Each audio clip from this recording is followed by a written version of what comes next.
सामीन कराम, आप सुन रही हैं एक दिलचस्प कहानी जिसका नाम है कलंदर ज़ात। ये इस सिलसिले की किस्त नंबर 52 है। मुझे उम्मीद है आपको मेरी ये काविश पसंद आ रही होगी।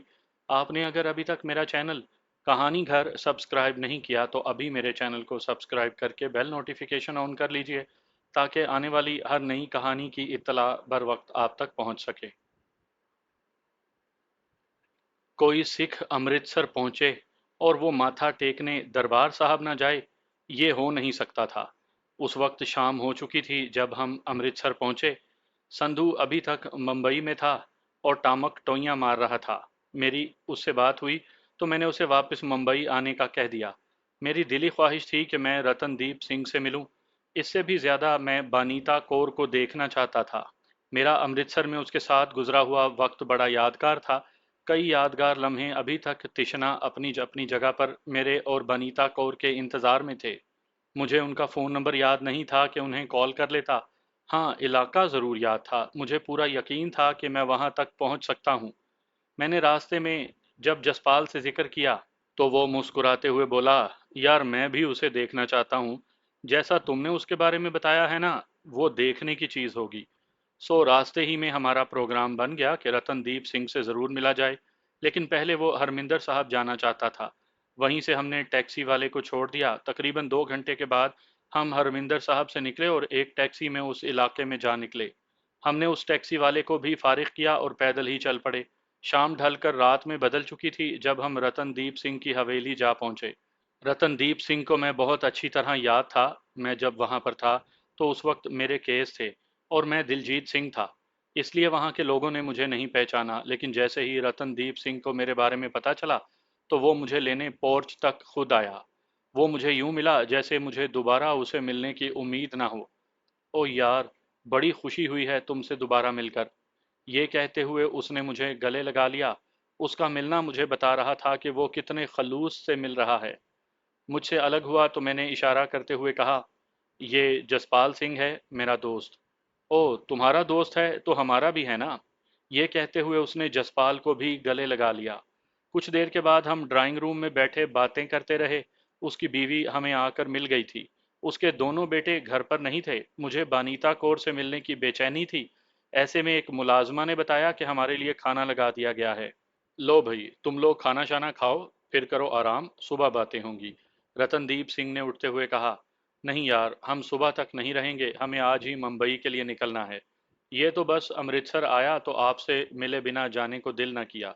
मैंने कहा तो वो खड़े खड़े बोला, यार जब तुम्हारा दिल नहीं किया जाने को तो हम तुम्हें यूं थोड़ी जाने देंगे। ये तो कोई बात ना हुई ना।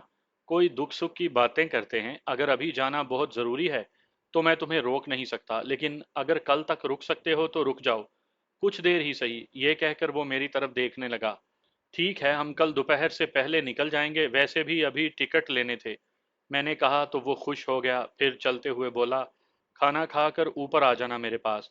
ये कहकर वो ड्राइंग रूम से निकल गया और हम खाने की मेज की जाने बढ़े। काफी पुरतकल्लुफ खाना था, सेर होकर खाया। हम उस वक्त ऊपर जाने के लिए खड़े हुए ही थे कि एकदम से बानीता कौर मेरे सामने आई और आते ही मेरे गले लग गई। उसका चेहरा मुझसे 2-3 इंच के फासले पर था। उसने मेरी आंखों में देखते हुए खुशी भरे लहजे में कहा, अब बताओ, वो किस जो अभी तक हम दोनों के दरमियान लटक रही है उसे उतार लूं? तेरी मर्जी है बंतो। मैं तो उस वक्त भी तेरी दस्तरस में था। मैंने उसके चेहरे पर देखते हुए कहा।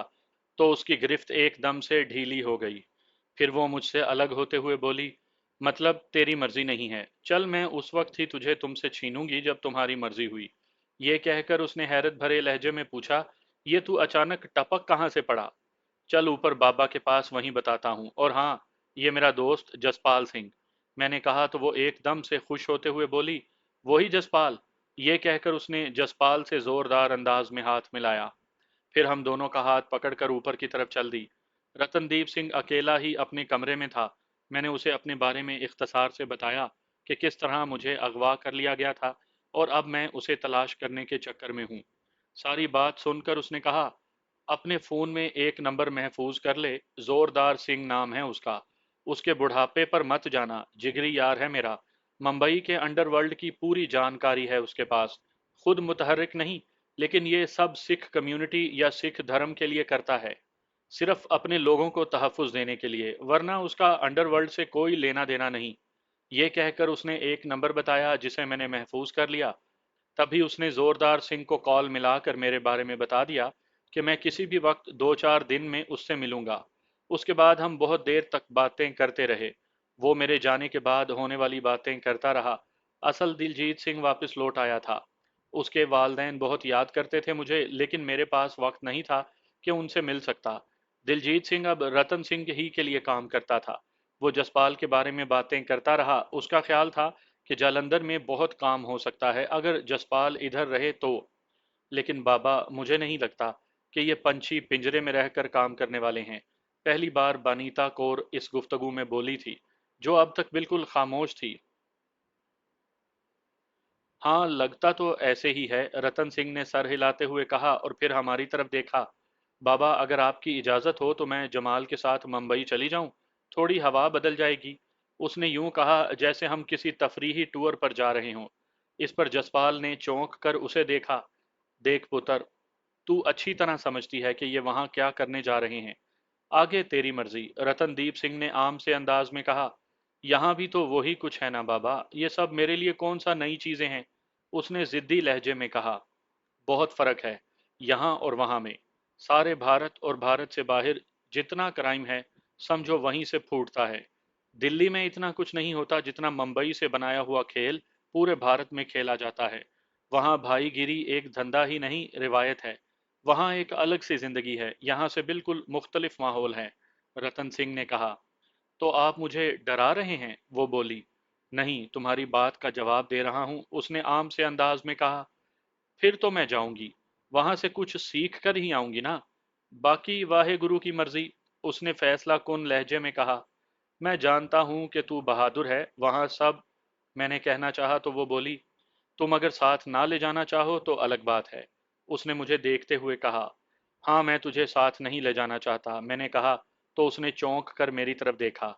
उसके चेहरे पर गुस्सा था। वो एकदम से उठ खड़ी हुई, फिर यूं बोली जैसे खुद पर काबू पा रही हो। ओके बाबा, अब हम चलते हैं, अभी इनकी टिकटें भी लानी हैं। ये कहते हुए वो कमरे से बाहर निकल गई। हम जरा देर वहां रहे और रतनदीप सिंह की इजाजत से नीचे ड्राइंग रूम में आ गए। वो पोर्च में गाड़ी लिए खड़ी थी, मैं उसके साथ वाली सीट पर था और जसपाल पीछे। हमें लेते हुए वो निकल गई। सारे रास्ते वो खामोश रही। मैं जानता था कि वो मुझसे नाराज है, सो मैं भी खामोश रहा। दरबार साहब के पास ही एक ट्रैवल एजेंट से 2 टिकट लेकर हम वापस आ गए।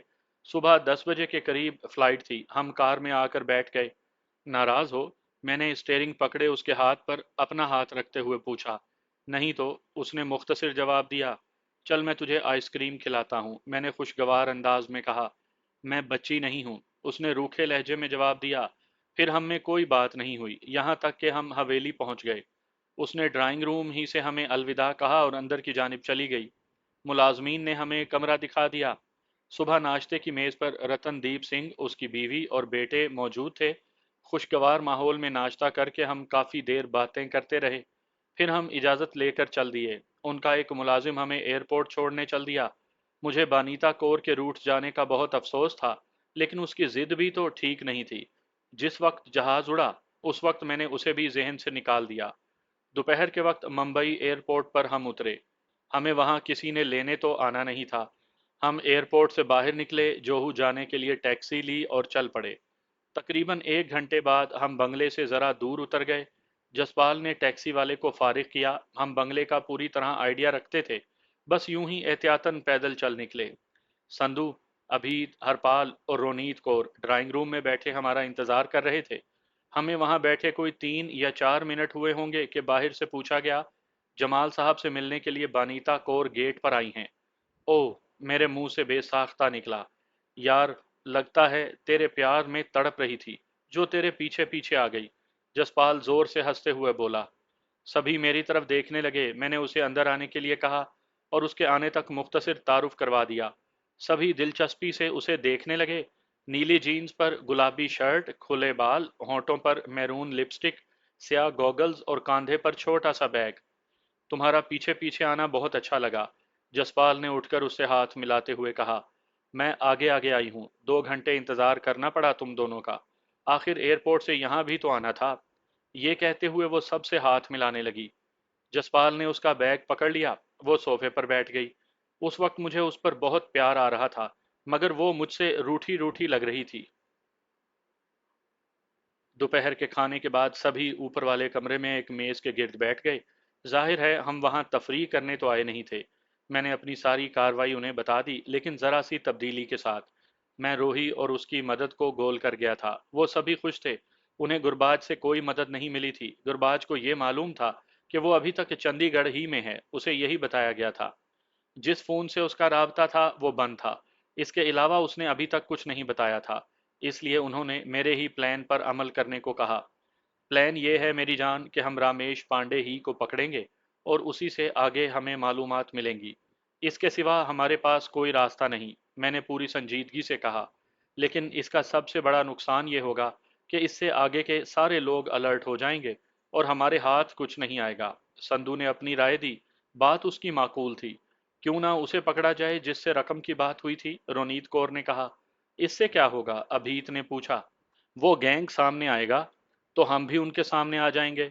उनके तहफ़्फ़ुज़ के लिए कौन कौन सामने आता है, इससे, रोनीत ने कहना चाहा, मगर संधू बात काटते हुए बोला, ये बहुत लंबी लड़ाई है, वो हमें उलझा कर रख देंगे।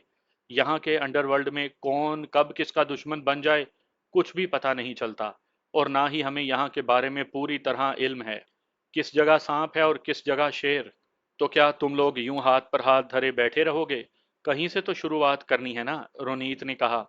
लेकिन हमारा मकसद तो उस बंदे तक पहुंचना है जो ये सारा खेल खेल रहा है, संधू ने जवाबन कहा। उन्हें अपने पीछे लगाना होगा, एकदम से बनीता कौर ने संजीदगी से कहा। सभी उसकी तरफ देखने लगे तो वो उसी लहजे में बोली, हमारे पास दो ऑप्शन हैं। एक रमेश पांडे, उसे छेड़ा तो हुकूमती एजेंसियां हमारे पीछे लग जाएंगी, इसलिए मामला जरा मुश्किल हो जाएगा। उस प्रेमनाथ को पकड़ें और अपने होने का सबूत दें, एक हलचल तो मचेगी। वो हमें पकड़ने के लिए मुतहर्रिक होंगे तो ही बिल्ली थैले से बाहर आएगी। आगे जो होगा वो देखा जाएगा। डन हो गया, संधू ने एकदम कहा। फिर रोनीत कौर की तरफ देखकर बोला, तुम इधर रहोगी और हमें गाइड करोगी। तुमने सारा कुछ कर लिया होगा। हो गया, शाम तक सब ठीक हो जाएगा, उसने अपने अंदाज में कहा। तो हम सब उठ गए। बनीता कौर ने शलवार कमीज पहनी और पूरी तरह तैयार होकर मेरे साथ कार में आ बैठी। अगरचे मैं जानी भाई के साथ राब्ते में था, उसे प्रेमनाथ के बारे में बता दिया था, लेकिन मैं पहले जोरदार सिंह से मिलना चाहता था। फोन पर बनीता कौर ही ने उससे बात की थी। वो दादर के इलाके में रहता था। उसकी बताई हुई एक खास जगह पर जाकर हमने राब्ता किया। फिर वो हमें फोन पर गाइड करने लगा। तकरीबन 15 मिनट के बाद हम उस तक पहुंच गए। वो अपने बड़े सारे घर के लॉन में बैठा था। वो इतना बूढ़ा भी नहीं था जैसा मैंने तसव्वुर कर लिया था। वो हमें उठकर मिला। उसे बनीता कौर के मिल जाने पर बड़ी खुशी हो रही थी। हम बैठ गए तो वो बोला, रतन ने मुझे बता दिया था कि तुम भी मुंबई आ गई हो। सच पूछो ना, तुम उसका बेटा हो। बाकी तो सब पैसे के पीछे बनिए हो गए हैं, उसने काफी हद तक दुख भरे लहजे में कहा। इतने में अंदर से मुलाजमीन खाने पीने को बहुत कुछ ले आए, जो बहरहाल पंजाबियों की रिवायत थी। तभी उसने पूछा, हाँ पुत्र, तू बता कौन बंदा चाहिए तुम्हें? प्रेमनाथ है कोई, ये कहकर मैं उसकी इंपोर्ट एक्सपोर्ट की कंपनी का नाम बताने लगा। उसे सुनते ही वो बोला, अरे हाँ याद आया, आज से चंद बरस पहले वो एक छोटा मोटा गैंग चलाता था। पिछले 2 बरस से उसकी उड़ान बहुत ऊंची हो गई है। मंशियात बेचते बेचते अब वो असले का कारोबार करता है। अब मजबूत गैंग है उसका। वो मिलेगा कहाँ, उसे पकड़ना है, बानीता कौर ने कहा। उसके ऑफिस में तो जरा मुश्किल होगा, घर से लेकर उसके ऑफिस के दरमियान से उसे उठाया जा सकता है। हाँ, ये मालूमात मिल सकती हैं कि कब उस पर हाथ डाला जाए, उसने कहा। लेकिन अगर उसके घर पर, मैंने पूछा। मुमकिन है, तुम जरा सुकून से बैठो, डिनर करते हैं तब तक पता चल जाएगा सब। ये कहकर उसने फोन निकाला और कॉल मिलाकर किसी से बातें करने लगा। चंद मिनटों के बाद उसने फोन वापस जेब में रख लिया। उसके बाद रतनदीप सिंह की बातें होने लगीं। इस दौरान रमेश पांडे का भी जिक्र मैंने कर दिया। तब उसने कहा, उस पर हाथ डालने से पहले इसलिए 100 बार सोचना होगा कि भारत की सारी एजेंसियां तुम लोगों के पीछे लग जाएंगी। उससे काम जरा मुश्किल हो जाता है। बहरहाल देखते हैं क्या होता है। उसने आम से लहजे में यूं कहा जैसे ये काम मुश्किल तो है, नामुमकिन नहीं। मुझे उसका अंदाज अच्छा लग रहा था। वो सामने बैठे बंदे को डरा नहीं रहा था। उसकी बातों से मजीद हौसला मिलता था। 10 बजे के करीब जब हम जोरदार सिंह के पास से उठे तो पूरा प्लान लेकर ही उठे। एक खास जगह पर जानी भाई के लोग असले समेत पहुंच गए थे। हमें रास्तों का बिल्कुल पता नहीं था, इसलिए जोरदार सिंह ने एक माहिर ड्राइवर हमारे साथ कर दिया। दादर का वो इलाका काफी गुंजान आबाद था। प्रेमनाथ का घर ऐसी जगह था जहां अभी तक पुराने तर्ज की इमारतें मौजूद थी। किसी जमाने में वो खुला इलाका होगा, लेकिन इन दिनों ऐसे ही दिखाई दे रहा था जैसे वो पुराना इलाका हो। जानी भाई के लोग 4 गाड़ियों पर थे। उन्हें लीड करने वाला नौजवान मैंने उस दिन छत पर देखा था जब मैं जानी भाई से मिलने गया था। वो मुझे देखकर मेरे पास आ गया। हम एक तरफ जाकर खड़े हो गए। ये जानी भाई का इलाका तो नहीं, लेकिन अपना लोग काम कर लेगा। आप लोग उधर इंतजार करो, हम। उसने कहना चाहा तो मैंने मुस्कुराते हुए कहा, और नहीं, मैं तुम लोगों के साथ जाऊंगा। खैर, ये तो पक्का है ना कि उसका सिक्योरिटी होगा। तुम्हारा काम सिर्फ सिक्योरिटी को संभालना है, बाकी मैं देख लूंगा। ये सब तय करके हम अपनी अपनी गाड़ियों की जानिब चल दिए। वो पुरानी तर्ज का एक बंगला था। शायद वो पुराने जमाने के किसी अमीर आदमी ने बनवाया होगा। अब उसके पास था। उसकी दीवारें ऊंची नहीं थी, लेकिन गेट पर कुछ सिक्योरिटी वाले खड़े थे। वो नौजवान गेट पर गया और उसने वहां कोई बात की। उस वक्त तक चार दीवारी पर लगी तारों को चेक कर लिया गया था। सिक्योरिटी वाले ने फोन पर अंदर बात की। फिर इजाजत मिलने पर उन्होंने हम तीनों को चेक किया और अंदर जाने की इजाजत दे दी। बनीता कौर ड्राइवर के साथ गाड़ी ही में बाहर गेट पर थी। हम पोर्च के करीब पहुंचे तो सामने से चंद लोग बाहर आए। उनके हाथों में असला था। इन्हीं के दरमियान एक सूट पहने हुए अधेड़ आदमी ने आकर हतक आमेज लहजे में पूछा, क्यों मिलना है प्रेमनाथ जी से? अपॉइंटमेंट ली है या ऐसे ही मुंह उठाकर चले आए हो? उन्होंने एक दफा कहा था कि मैं जब चाहे उनसे मिल लूं। हमने उनसे नौकरी। नौजवान ने लजाजत से कहा, अच्छा यहीं रुक, मैं पूछता हूं। उसने उसी तरह हतक आमेज लहजे में कहा और वापस मुड़ गया। नौजवान ने बहुत पते की बात की थी। ऐसे क्राइम गैंग वालों को हर दम नए लड़कों की ज़रूरत रहती है। लड़के भी मुख्तलिफ अंदाज में उन गैंग में शामिल होने की कोशिश करते हैं जिनका अंडरवर्ल्ड में नाम बोल रहा होता हो। यही नई भर्ती उनकी ताकत होती है। गैंग वाले जैसा चाहें उन्हें इस्तेमाल करते हैं। तवक्को के मुताबिक ज़रा सी देर में वो अधेड़ उमर बाहर आया। उसने आते ही उसी हतक आमेज लहजे में कहा, इधर खड़े हो जाओ, अभी साहब ने कहीं जाना है, तुम्हारी बात हो जाएगी।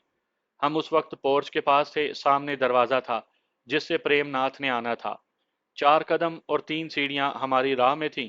मैंने निगाहों ही निगाहों में उस नौजवान की तरफ देखा और इस तरह एक तरफ होकर खड़े हो गए कि वो दरवाजा हमारे बिल्कुल सामने था। उस वक्त तक मैं भांप चुका था कि मैंने क्या करना है और वो उस नौजवान के साथ क्या करेंगे। गेट के पास बानीता कौर इंतजार में थी। वो चंद मिनट बहुत जानलेवा थे। इतने में एक स्याह चमचमाती हुई कार पोर्च की तरफ आई। उसी लम्हे अंदर का दरवाजा खुला और एक काले रंग का पतला सा शख्स बाहर आने के लिए दरवाजे ही में था। उसका सर गंजा था, सफेद कोट पैंट और सुनहरी कमानीदार ऐनक लगाए हुए था। उसने हमारी तरफ देखा। उसे देखते ही गनमैन अलर्ट हो गए। मैंने अपने ही पैरों पर छलांग लगाई। एक गन वाला मेरी निगाह में था। उसकी गन छीनता हुआ मैं प्रेमनाथ पर जा पड़ा। किसी के गुमान में भी नहीं था कि कोई इतना बड़ा हौसला करेगा। मैंने बाएं बाजू से उसकी गर्दन दबोच ली और उसे धकेल कर पीछे कमरे में ले गया। सिक्योरिटी वालों की सारी तवज्जो मेरी तरफ थी। उसी लम्हे का फायदा उठाते हुए नौजवान एकदम से पीछे हटा। उसने एक गनमैन की गन छीन कर उन पर तान ली। खबरदार कोई हिला तो, मैंने शीशे में से बाहर देखते हुए जोरदार आवाज में कहा। नौजवान ने उस वक्त फायर कर दिया। ये बाहर वालों के लिए अलर्ट था। इसके साथ ही दाएं तरफ से एकदम फायरिंग होने लगी। सिक्योरिटी वाले उस तरफ देखने लगे। तभी उस नौजवान के पीछे खड़े लड़के ने एक गन पर हाथ मारा और गन काबू में करते ही उन पर तान ली। पीछे हट जाओ, उस नौजवान ने कहा। उसी लम्हे गेट पर जोरदार फायरिंग हुई। मुझे मालूम था कि बानीता कौर पीछे नहीं रहने वाली। वो कार में पोर्च तक आन पहुंची।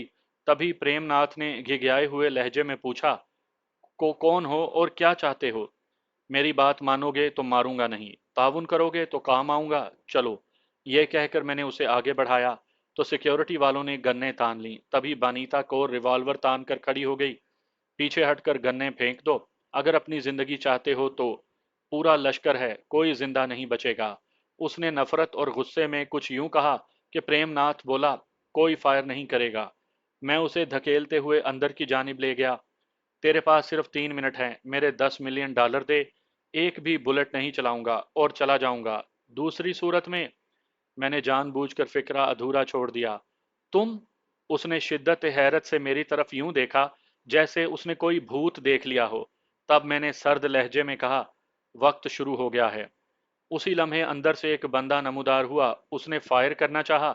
मैंने उसका निशाना लिया और फायर कर दिया। मुझे ऊपर कमरे तक जाना होगा। आधा मिनट गुजर चुका है। मैंने सुनी अनसुनी करते हुए कहा, तो वही अधेड़ उम्र शख्स जल्दी से अंदर की तरफ गया। 1 मिनट से भी कम वक्त में ब्रीफ केस ले आया। उसने जल्दी से खोल कर दिखाया। उसमें नोट थे। कम हुए तो मैं दोबारा वसूल लूंगा। अब चलो, बाहर तक हमें छोड़ कर आओ। मैंने कहा तो वो एकदम से हिचकिचा गया। उस हिचकिचाहट में खौफ था। तुम्हें रकम मिल गई, तुम जाओ, उसने कहा। मगर मुझे तुझसे कुछ बातें भी करनी हैं और तुझे अपनी सिक्योरिटी के लिए कुछ टिप्स भी देने हैं। अगर जिंदा रहे मेरे साथ ताउन करोगे तो, मैंने कहा। चलो, वो डरे हुए अंदाज में बोला। मैं उसके साथ बाहर की जानिब आया तो बाहर बहुत सारे लोगों ने एक दूसरे पर गन्ने तानी हुई थी। एक लम्हे के लिए वो भी ठिठक गया। कितना खून खराबा हो सकता है, देख रहे हो? मेरे यूं कहने पर उसने हाथ का इशारा किया तो उसके बॉडीगार्डों ने गन्ने झुका दी। हम आगे बढ़े। मैंने उसे बानीता वाली कार में बिठाया और कार चल पड़ी। हम जैसे ही गेट के बाहर गए, कारों का काफला आगे पीछे हो गया। मुझे मालूम था कि उसके बंदे हमारा पीछा करेंगे, इसलिए मैंने कहा, मेरा वादा है कि मैं तुझे कुछ नहीं कहूंगा, अपने बंदों को हटने का कहो, वरना। मैंने सख्त लहजे में कहा। उसने फोन निकाला और उन्हें रुक जाने को कह दिया। काफी दूर निकल आने के बाद मैंने उससे पूछा, तुम किसके मातहत काम करते हो, नाम बताओ और जाओ। तेरा काम खत्म, ये बात हमारे दरमियान में रहेगी। रमेश पांडे, उसने चंद लम्हे सोचने के बाद सुकून से कहा। गाड़ी रोको। मैंने ड्राइवर से कहा तो गाड़ी रुक गई। मैं उसे टटोल चुका था। उसके पास कोई हथियार नहीं था। सिर्फ एक बात ध्यान में रखो, मौत के मुंह में छलांग लगाना कोई मामूली बात नहीं, लेकिन इसी ही में सबसे कम खतरा है। सिर्फ हौसला चाहिए, वरना हजार प्लान धरे रह जाते हैं। जाओ। मैंने उसे जाने दिया। ड्राइवर समझता था कि उसने क्या करना है। वो निकल गया। एक क्रॉस पर हमने गाड़ी छोड़ दी।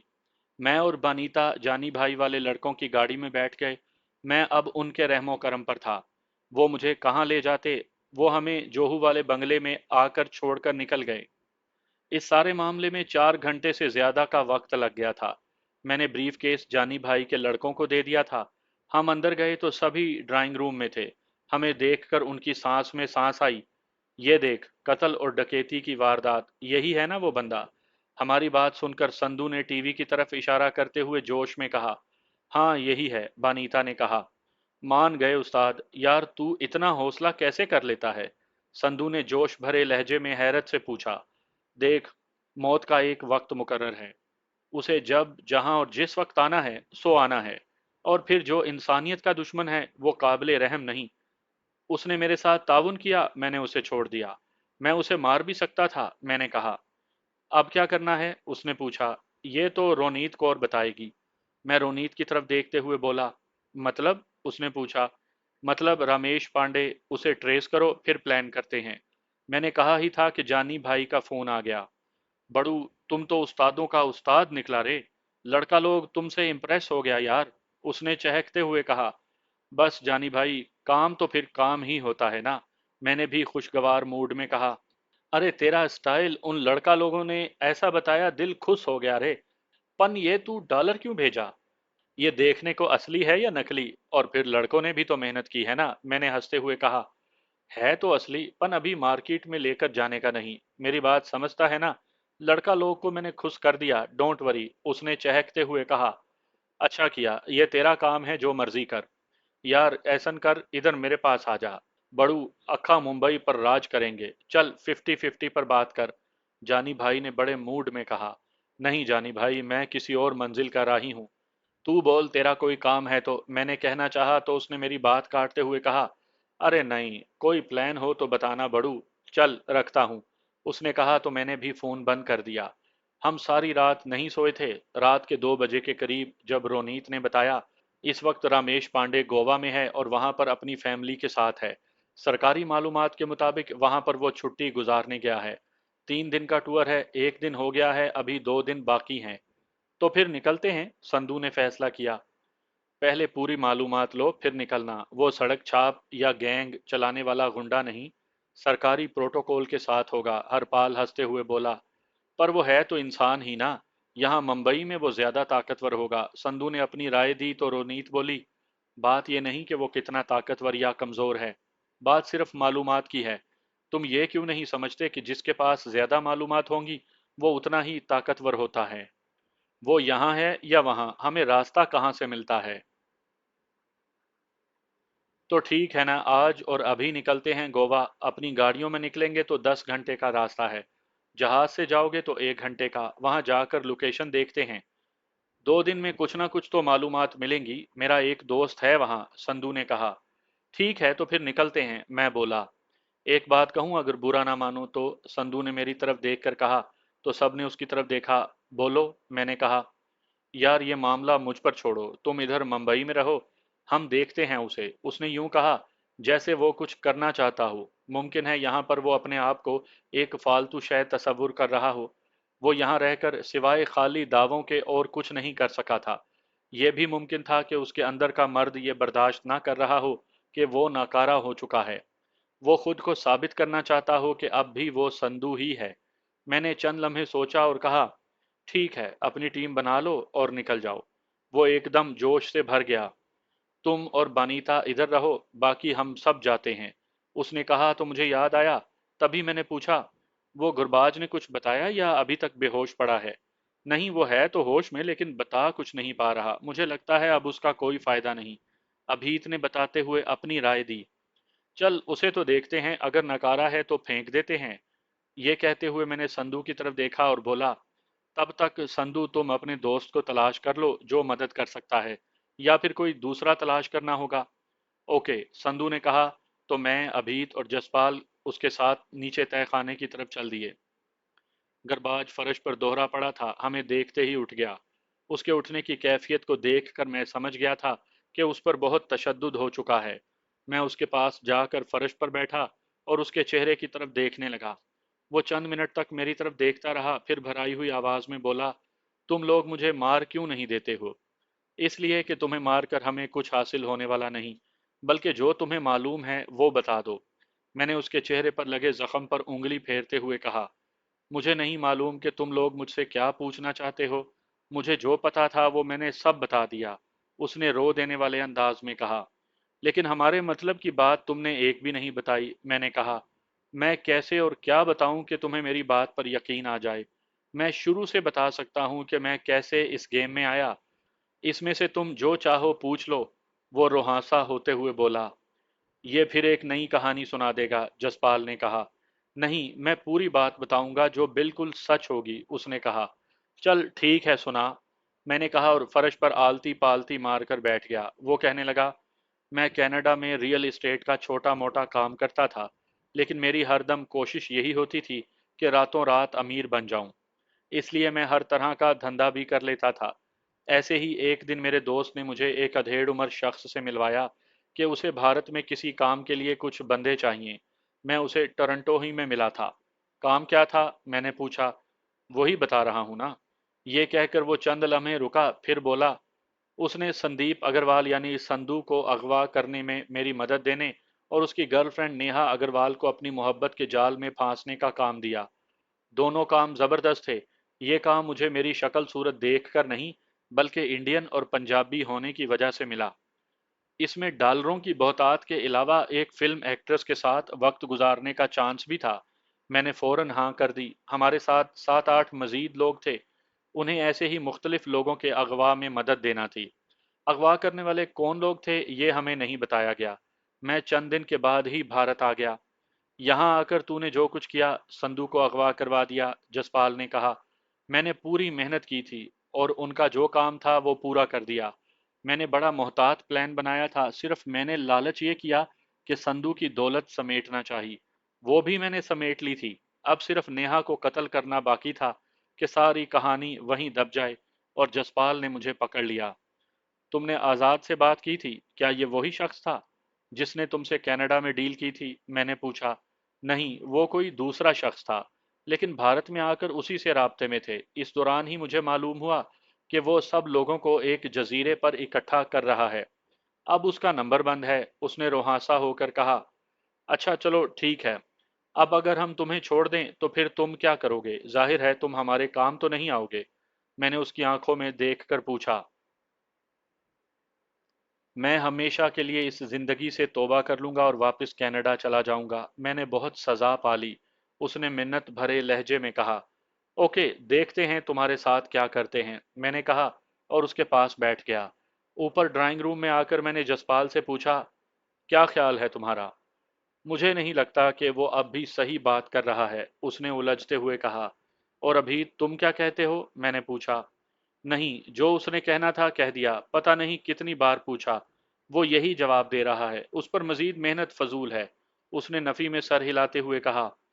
ठीक है, अब उसे मैं देखता हूँ, मैंने कहा। तो संधू ने पूछा, तुम्हारे ख्याल में कोई मामला है? पता नहीं, वैसे तो ये बेकार ही है, एक कोशिश कर लेने में कोई हर्ज नहीं, मैंने सोचते हुए कहा। तो वो बोला, ठीक है, देख उसे, हम तैयार होते हैं, उसने कहा और उठ गया। मैंने सोफे पर बैठी बानीता कौर की तरफ देखा। वो यूं बैठी थी जैसे नींद में हो। मैंने उसके पास जाकर कहा, कमरे में जाकर सो जाओ, यहाँ क्यों बैठी हो? तेरे इंतजार में, तू मुझे यहाँ से उठाकर कमरे में ले जाओ और मुझे सुला दो, उसने मेरे कान में सरगोशी करते हुए खुमार आलूद लहजे में कहा। चल, मैंने उसके चेहरे पर देखते हुए एकदम से कहा और उसे अपने बाजुओं पर उठा लिया। मेरे यूं करने पर सभी ने अपने अपने अंदाज में तबसरा किया। मैं उसे लेकर कमरे में चला गया, उसे बेड पर लिटाया और उसके पहलू में लेट गया। मुझे उसका वो अंदाज याद आ रहा था जब वो मुसल्ला लोगों के दरमियान पिस्टल तान कर खड़ी थी। मुझे उस पर बहुत प्यार आया। बंतो, मैंने होले से कहा। उसने नींद भरे लहजे में हंकारा भरा। तुम इतनी दलेरी से पिस्टल तान कर खड़ी हो गई, तुम्हें जरा भी डर नहीं लगा कि सामने इतने लोग असला ताने खड़े हैं? नहीं लगा, वो आंखें बंद किए बोली। क्यों? मैंने पूछा। इसलिए कि तुम अंदर खतरे में थे। और अब बातें बंद करो और खामोशी से मेरे साथ लेटे रहो, मजे की नींद आ रही है, उसने खुमार भरे लहजे में कहा। मैं उसके बालों में हाथ फेरने लगा। वो कुछ और मेरे नजदीक हो गई, फिर जल्द ही सो गई, लेकिन मुझे नींद नहीं आ रही थी। मैं कुछ देर तक मौजूदा हालात पर सोचता रहा। एक ख्याल आते ही मैंने जानी भाई का नंबर मिला दिया।